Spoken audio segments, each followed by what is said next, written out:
Anak-anak, kemarin Ustadz bertemu dengan 3 orang pemuda. Mereka bertanya mengenai tata cara sholat dengan Ustadz. Alhamdulillah, kita sudah belajar. Akan tetapi, sholat tidak hanya gerakan, tapi juga ada bacaan di dalamnya. Anak-anak, karena itulah hari ini kita akan belajar bacaan dalam sholat. Dan Bapak minta, sekarang kalian semua tolong perhatikan penjelasan Zaid berikut ini. Tolong simak ya, karena ini penting sekali untuk kalian simak. Saat takbir mengucapkan Allahu Akbar. Saat berdiri sedekap membaca doa iftitah. Allahumma ba'id baini wa baina khotoyaya kama ba'adta bainal masriqi wal maghrib. Allahumma nakkini min khotoyaya kama yunaqqas sabul adyadu minat danas. Allahumma gsilni min khotoyaya bil ma'i wassalji wal barad. Lalu membaca A'udzu billahi minasyaitonir rajim min hamzihi wa nafthihi wa nafthihi. kemudian membaca surat Al-Fatihah. Bismillahirrahmanirrahim. Alhamdulillahi rabbil alamin. Ar-Rahmanir-Rahim. Maliki yaumiddin. Iyyaka na'budu wa iyyaka nasta'in. Ihdinas siratal mustaqim. Siratal ladzina an'amta 'alaihim ghairil maghdubi 'alaihim waladdallin. Setelah itu membaca ayat atau surat Al-Quran. Misalnya, Bismillahirrahmanirrahim. Qul huwallahu ahad. Allahus samad. Lam yalid wa lam yulad wa lam yakul lahu kufuwan ahad.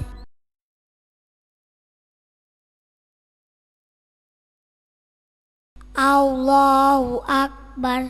saat ruku membaca Subhana rabbiyal azimi wa bihamdih. Subhana rabbiyal azimi wa bihamdih.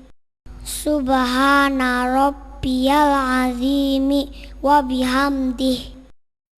saat bangkit dari ruku, ketika mengangkat tangan mengucapkan Sami'allahu liman hamidah.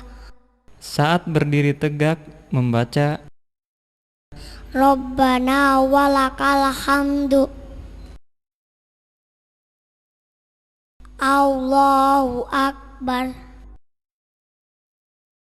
Allahu Akbar. ketika sujud membaca Subhana rabbiyal a'la wa bihamdih. Subhana rabbiyal a'la wa bihamdih. Subhana rabbiyal a'la wa bihamdih. Allahu Akbar.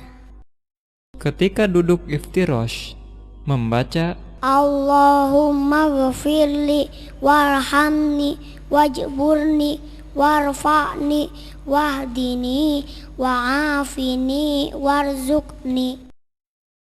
saat tasyahud awal dan tasyahud akhir membaca At-tahiyyatu lillah wassalawatu wattayyibat.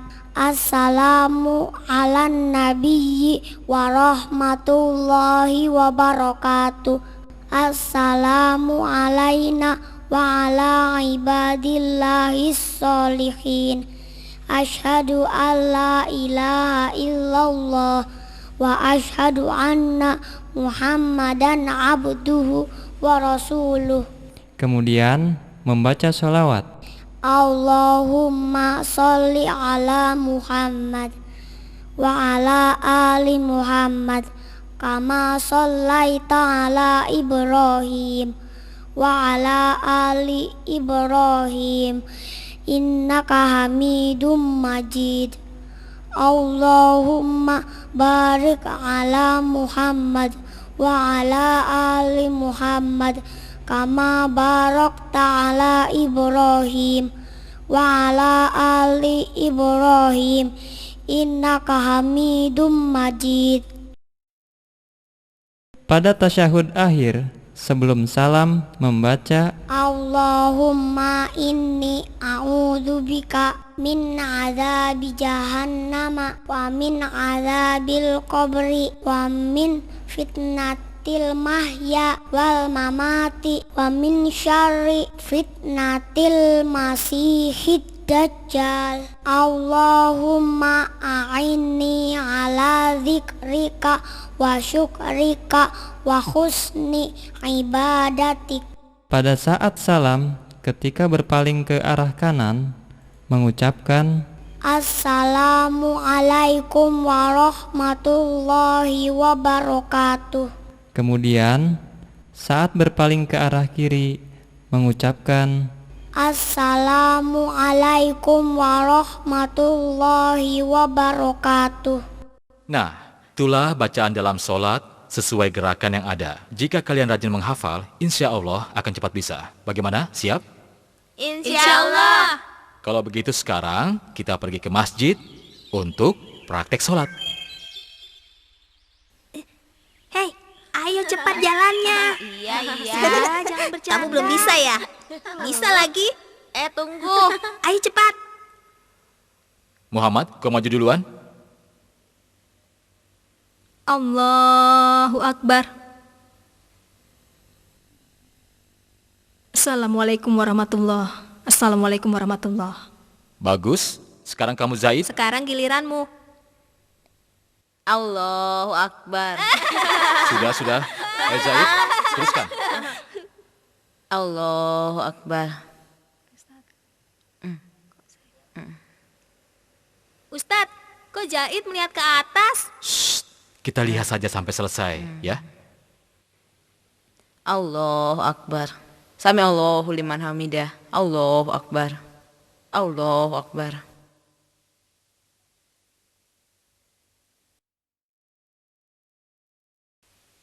Ustadz, kok begitu? Itu kan salah. Iya, masa rukunya begitu? Ya, kalian benar. Sholat Zaid memang salah. Tapi tidak apa-apa, karena Zaid baru belajar. Dan insya Allah nanti tidak akan salah lagi. Nah, anak-anak, coba sekarang sebutkan kesalahan Zaid. Pertama, takbirnya tidak sempurna. Telapak tangannya tidak menghadap kiblat. Lalu, sidekapnya tidak di dada. Terus pandangannya tidak ke tempat sujud.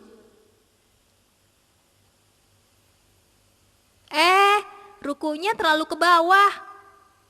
Terus, sujudnya terlalu rapat antara tangan dan badan. Bahkan kakinya diangkat. Lalu, duduk iftirosnya seperti ekor ikan hiu.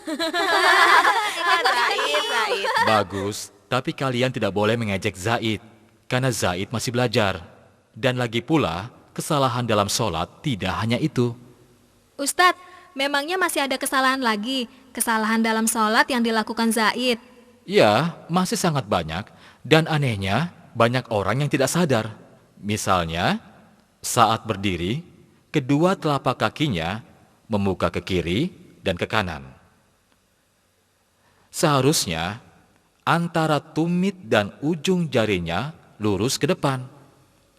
Tidak boleh membuka terlalu lebar. Ya, seperti ini. Ustadz, saya mau tanya. Kalau waktu takbir, tangannya di atas kepala, bukannya salah? Iya, pertanyaannya bagus sekali.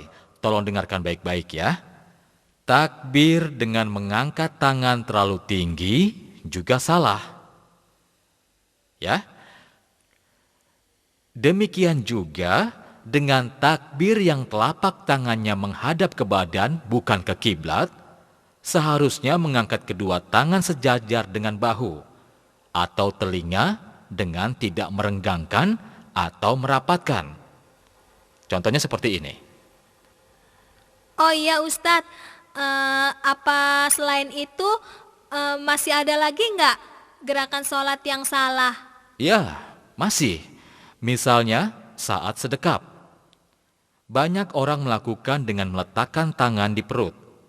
Ada juga yang seperti orang kedinginan. Terus ada lagi yang meletakkan tangannya di samping kiri. Semua itu salah. Seharusnya meletakkan kedua tangannya di dada.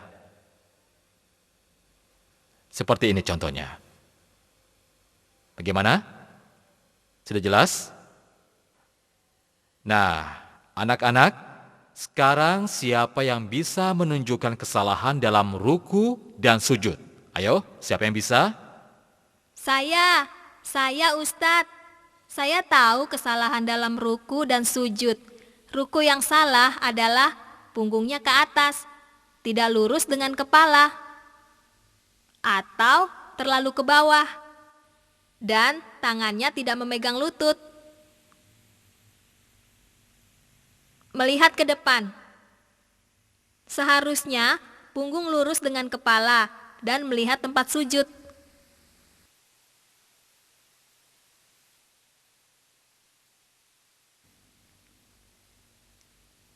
Kesalahan lain dalam ruku, memegang lutut dengan jari-jarinya rapat.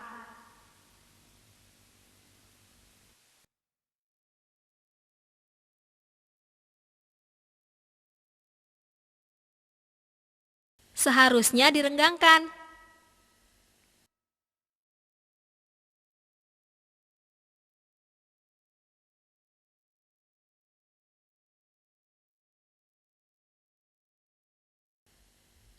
Sedangkan sujud yang salah adalah sujud dengan dahi saja.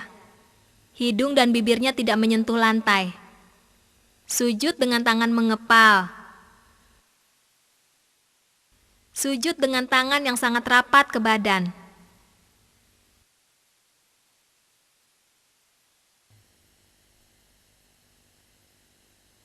Seharusnya dahi, hidung, lutut, jari kaki, telapak tangan menyentuh lantai dan tidak merenggangkan badan dan tangan. Kesalahan lainnya saat duduk iftirosh menumpuk dua telapak kaki. Alhamdulillah, kalian memang cerdas. Tapi jangan berhenti belajar dan bertanya ya. Karena masih banyak hal lagi yang tidak diketahui oleh masyarakat. Misalnya, sholat dengan posisi yang sangat jauh dari sutra atau pembatas di depan. Bisa berupa dinding, tiang, atau apa saja yang bisa kita jadikan pembatas di depan kita sewaktu kita sholat. Jika pembatas tersebut sangat jauh, maka memungkinkan seseorang lewat di depan kita.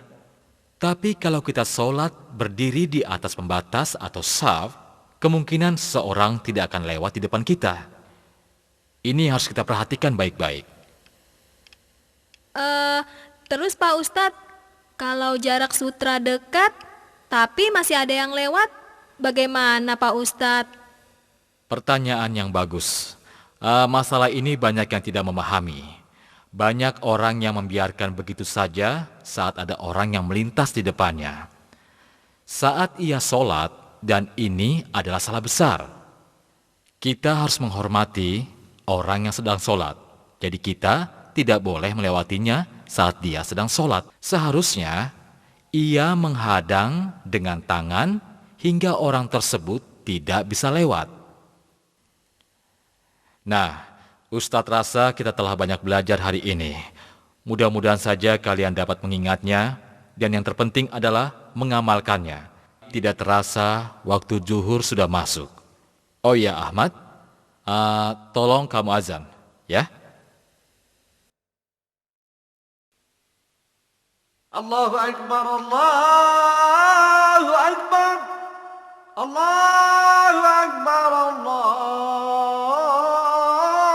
Akbar, أشهد أن لا إله إلا الله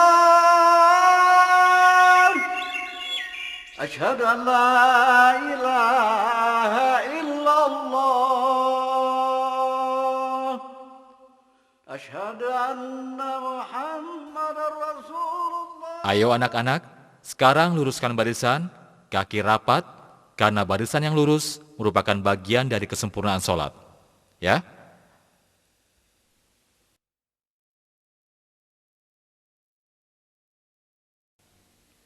Allahu Akbar. Allahu Akbar.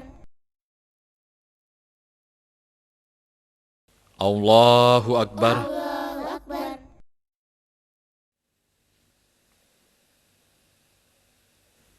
Sami Allahu liman hamidah. Rabbana walakal hamdu. Allahu Akbar. Allahu Akbar.